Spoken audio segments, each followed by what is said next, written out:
Here we go with yet another law of physics. We once learned about a law called conservation momentum. Momentum conservation equation was all of your initial momentums equal all of your final momentums. Momentum is conserved in any system when there are no unbalanced external forces acting on the system. I think you already know where this is going. An external force is a force on an object in the system due to an object not in the system.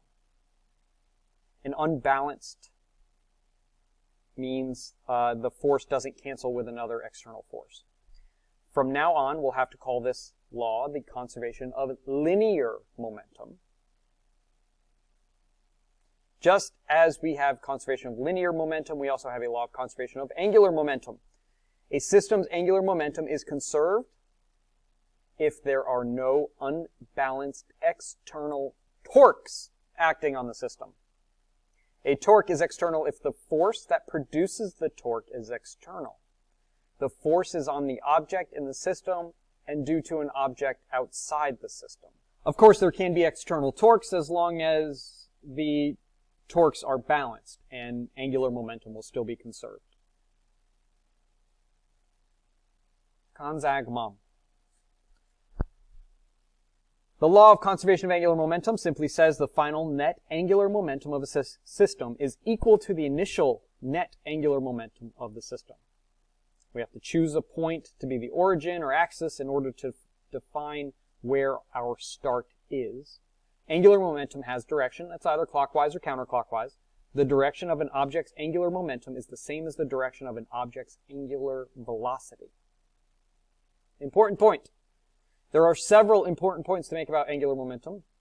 First one, an object can change its angular speed even if it doesn't have an external torque acting on it. How is this figure skater able to spin so fast that she can make 3 full rotations while in the air? This is called a triple axel. As she jumps, she's pulling her arms in. Pulling her arms in reduces her rotational inertia. There's another example of this toy. When the toy gets smaller, the rotational speed is increasing.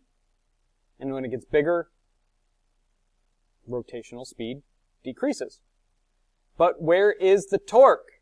I thought an object needed a torque to change its rotation. The only forces on the toy are the weight and the string. Both forces are directed away from the axis, so those forces aren't producing any torque. Another example that we did in class, your rate of rotation spun faster when you brought your arms in, but you didn't touch the floor or anything else, so where did the torque come from?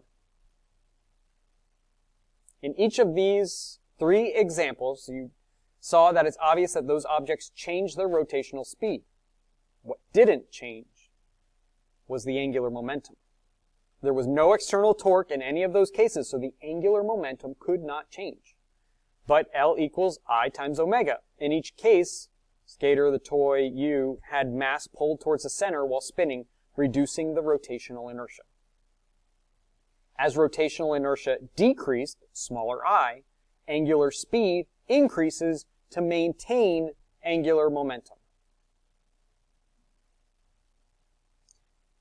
This is a rod that has very little mass and 2 heavy weights attached. The weights are placed 4 units of length from the axis. Then the weights are pulled in to 2 units from the axis, reducing the rotational inertia. The angular speed omega increases in order to keep the angular momentum the same. The area of the rectangle is going to stay the same, and remember this area here is our rotational momentum.